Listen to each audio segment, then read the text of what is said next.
Hi everyone, welcome to Samriddhi tutorial. आज आम plus two second year arts economics रो अन्य एक लॉन्ग क्वेश्चन द्रव्य कहले कौन बुझ और यार केते प्रकार एही प्रश्नटी को आलोचना करिबा। तेबे चलंतु आरंभ करिबा।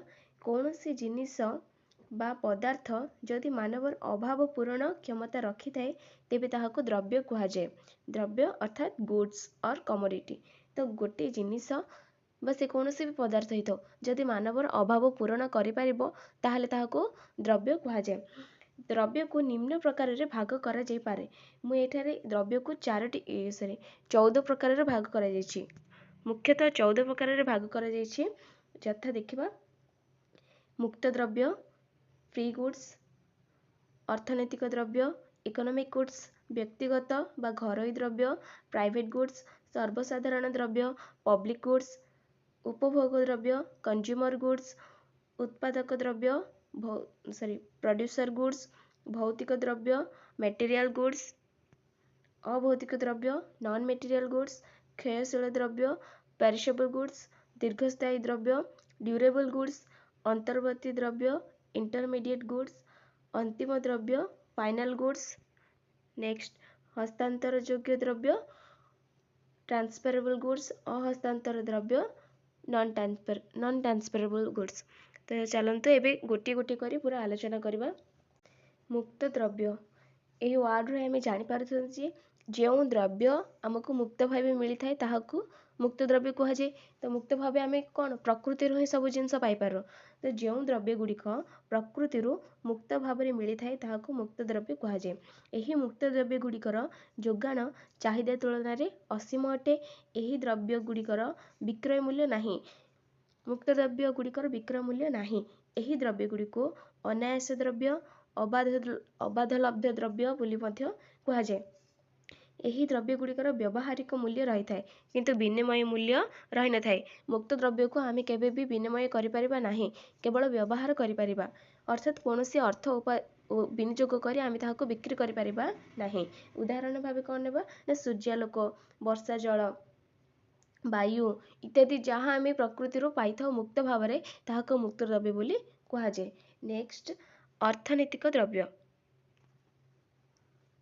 अर्थनैतिक द्रव्य अर्थात जो द्रव्य गुड़िक मनुष्य कृत बा कृत्रिम द्रव्य से द्रव्य गुड़िक अर्थनैतिक द्रव्य बोली कुहा जाए। जो द्रव्य गुड़िक मनुष्य कृत से द्रव्य गुड़िक अर्थनैतिक द्रव्य बोली कुहा जाए। मुक्त द्रव्य है प्राकृतिक द्रव्य एवं अर्थनैतिक द्रव्य है मनुष्यकृत द्रव्य। तो यही द्रव्य गुड़िकर जोगाण चाहिदा तुलन में सीमित अटे। आम जी चाहूँगी से आमको सीमित भाव में प्रोवाइड करुच्ची। यही द्रव्य गुड़िकर विक्रय मूल्य रही। यही द्रव्य गुड़िकर उभय विक्रय मूल्य एवं विनिमय मूल्य मध्य रही। ताहाको आमे बिक्री करि परिबा एवं व्यवहार मध्य करि परिबा। समस्त प्रकार संपद अर्थनैतिक द्रव्य रे अंतर्भुक्त। समस्त प्रकार संपद कौन ना विनिमयक्षम समस्त प्रकार जार कि स्वल्पता, बाह्यता, स्थानांतर योग्यता आदि रही है ताहाको संपद कुहा जाए। आम पूर्व पीढ़ी या पूरा डिटेल्स आलोचना करथिले जे संपद क्या कुहा जाए। तो समस्त प्रकार संपद अर्थनैतिक द्रव्य अंतर्भुक्त। एवं उदाहरण देखिबा। उदाहरण कौन विद्युत आलोक, पंखार पवन या क्रय करुवा जल इत्यादि कौन सब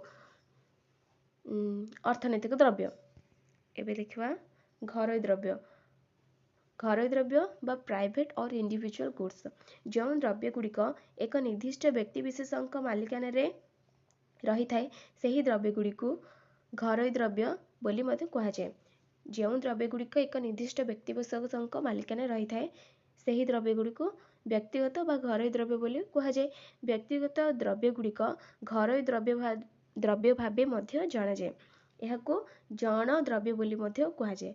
जदि कौनसी व्यक्ति विशेष एही द्रव्य को व्यवहार करबा पई इच्छा प्रकाश करती तेबे मालिकंक अनुमति क्रमे से यहाको व्यवहार करि परिबे। उदाहरण जने व्यक्ति मालिकाना रे थिबा घर, टीवी इत्यादि यही सब द्रव्य गुड़िक अर्थात जदि जड़े व्यक्ति निजे से क्रय करुच्ची एवं आमे ताको व्यवहार करने को चाहूँगी तेबे सेटा तार निजस्व अर्थात तार इंडिविजुअल गुड्स आमे ताहार परमिशन नहीं कि ही ताको व्यवहार करि परिबा। ଏବେ देखा सर्वसाधारण द्रव्य आपण यही टॉप हेडिंग रे जानी पारथबे जे जेउ द्रव्य गुडी को सर्वसाधारण अर्थात समाज रे वास करथबा समस्त लोक यहाँ को व्यवहार करि परिबे ताहाको सर्वसाधारण द्रव्य कहा जाए। जेउ द्रव्य गुड़िक सर्वसाधारण मालिकान रही थाए बा सरकार नियंत्रण अधीन रही थाए सही भली द्रव्य को सर्वसाधारण द्रव्य बोली कहा जाए। सर्वसाधारण द्रव्य समाज रे सबु वर्गर लोके बिना द्विधारे व्यवहार करि पारंती और यार रक्षणाबेक्षण दायित्व मध्य सर्वसाधारण अटे। कौनसी बाधा विघ्न न रहीकि यहाँ को व्यवहार करें एवं यार रक्षणाबेक्षण यार प्रोटेक्शन क्या दायित्व रहिबो जनसाधारण दायित्व रहिबो। एही भली द्रव्य को गोष्ठी द्रव्य गण द्रव्य सामाजिक द्रव्य सरकारी द्रव्य इत्यादि कहा जाए। उदाहरण कौन ना विद्यालय सर्वसाधारण रास्ता पोखरी पार्क मंदिर श्मशान इत्यादि सर्वसाधारण द्रव्य रे अंतर्भुक्त। नेक्स्ट उपभोग द्रव्य अर्थात कंज्यूमर गुड्स कौन ना जो द्रव्य गुड़िक प्रत्यक्ष भाव मानवर अभाव पूरण करे सही द्रव्य गुड़िक उपभोग द्रव्य बोली कहा जाए। जो द्रव्य गुड़िक डायरेक्ट आम अभाव पूरण कर दउछि ताहाको उपभोग द्रव्य बोली कहा जाए। देखो कौन यही द्रव्य गुड़िक आउ कौन कहा जाए खाउटी द्रव्य बोली मध्य कहा जाए। आमे व्यवहार करथबा बासगृह पोशाक बही इत्यादि कौन आमे व्यवहार करथबा बासगृह एटा हम डायरेक्ट अभाव पूरण कर दउछि एवं पोशाक से भी बही इत्यादि जोटा आमे उपभोग करू जहाँ जहाँ आमे उपभोग करू ताहाको उपभोग द्रव्य कहा जाए। नेक्स्ट उत्पादक द्रव्य जो द्रव्य गुड़िक परोक्ष भाव मानवर अभाव पूरण करिथाए सही द्रव्य गुड़िक उत्पादक द्रव्य कहा जाए। प्रश्न आसीपारे परोक्ष भाव मानवर अभाव पूरण क्यों द्रव्य करिथाए आपण लिखबे ना उत्पादक द्रव्य।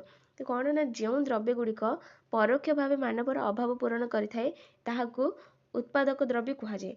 अन्य एक अर्थरे कहबाकू गले जो द्रव्य गुड़िक उपभोग द्रव्य प्रस्तुत रे सहायक होइथाए सही द्रव्य गुड़िक उत्पादक द्रव्य कहा जाए। उपभोग द्रव्य प्रस्तुत अर्थात आमे कंज्यूम करुवा द्रव्य गुड़िकर प्रस्तुत रे जो द्रव्य सहायक होइथाए जो द्रव्य द्वारा आम द्रव्य प्रस्तुत करा जाए ताहाको उत्पादक द्रव्य कहा जाए।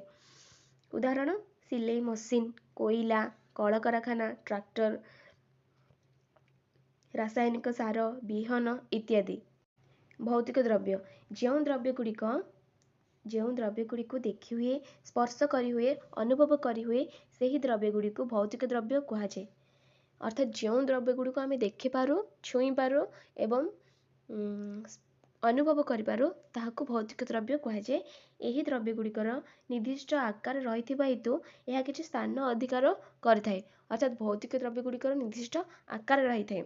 उदाहरण टीवी फ्रिज चौकी इत्यादि आलमेरा आउ जहाँ सब आसबाबपत्र जहाँ सब आमे देखि पारू छुई पारू एवं से कौनसी स्थान अधिकार करिथाए तार निर्दिष्ट आकार थिबो ताहाको भौतिक द्रव्य कहा जाए।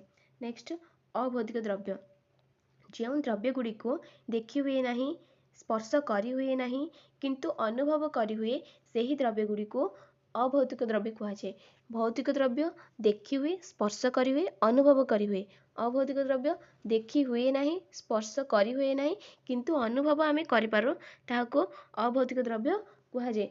एही द्रव्य गुड़िकर निर्दिष्ट आकार नथिबा हेतु एही द्रव्य गुड़िक निर्दिष्ट स्थान अधिकार करि नथाए। हेला समस्त प्रकार सेवा एही द्रव्यर अंतर्भुक्त समस्त प्रकार सेवा एही द्रव्यर अंतर्भुक्त जेपरिक डाक्तरंक सेवा शिक्षकंक शिक्षकता वकीलंक वकीलाती आदि अभौतिक द्रव्य रे अंतर्भुक्त।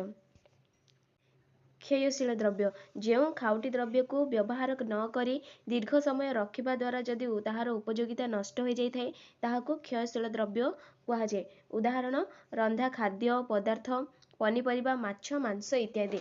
एहाको अर्थात जो खाउटी द्रव्य को आमे दीर्घ समय रखिबा द्वारा दीर्घ दिन रखिबा द्वारा जदि ताहार उपयोगिता नष्ट होई थाए से जदि पची सड़ी जाय थाए तेबे ताहाको क्षयशील द्रव्य कहा जाए। एवं देखिबा दीर्घस्थायी द्रव्य जो यार हेडिंग रो भी बुझी पारथिबे जे दीर्घस्थायी द्रव्य कौन ना जो द्रव्य को अधिक दिन रखा द्वारा तार जदि उपयोगिता नष्ट हो न थाए ताहाको दीर्घस्थायी द्रव्य कहुए। उदाहरण नहीं पारिबा चाउल आ कौन बिरी मुग डाली इत्यादि शस्य जातीय खाद्य जार कि उपयोगिता आदौ नष्ट हो न थाए ताहाको दीर्घस्थायी द्रव्य कहुए। कौन डेफिनेशन देखिए जो द्रव्य को व्यवहार न करी दीर्घ समय रखिले मध्य यार उपयोगिता नष्ट हुए नहीं सही भली द्रव्य को दीर्घस्थायी द्रव्य बोली कहुए।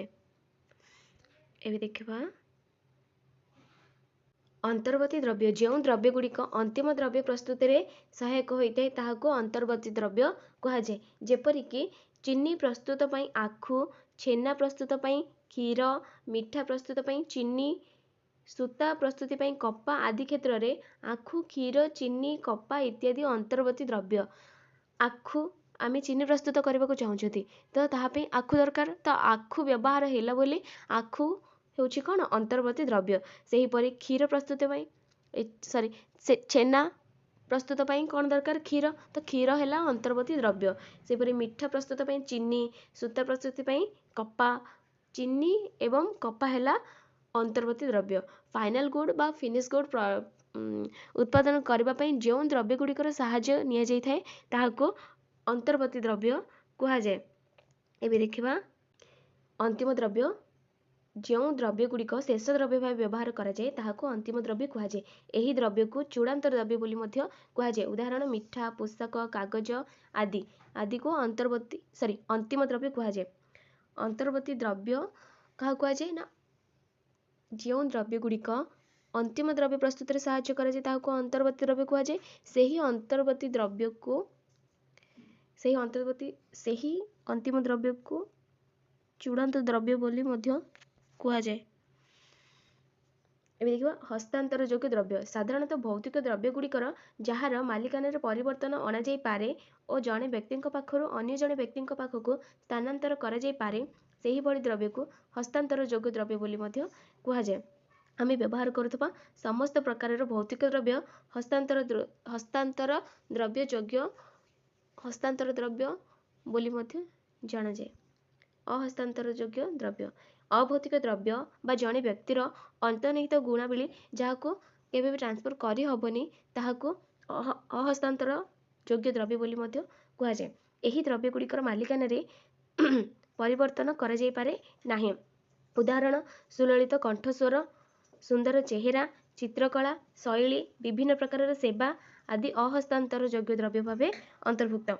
हस्तांतर जहाँ को ट्रांसफर करहब अहस्तांतर जहाँ को ट्रांसफर करहब नहीं ताहाको अहस्तांतर योग्य द्रव्य कहुए। I hope you all are understand the what is good and what is the type of good. यही भितर जब कौन प्रश्न आसे ताहले आपण माने निश्चित भाव एपरी लिखिपारे एवं यह एक इम्पोर्टाट लॉन्ग क्वेश्चन। आज आम द्रव्यर प्रकार भेद उपर पूरा भाव आलोचना करें एवं जदि कौन डाउट रही है आप कमेंट सेक्शन रे निश्चित भाव जनइबे एवं चैनल टी को सब्सक्राइब करने को जमारे भूलें। Thank you.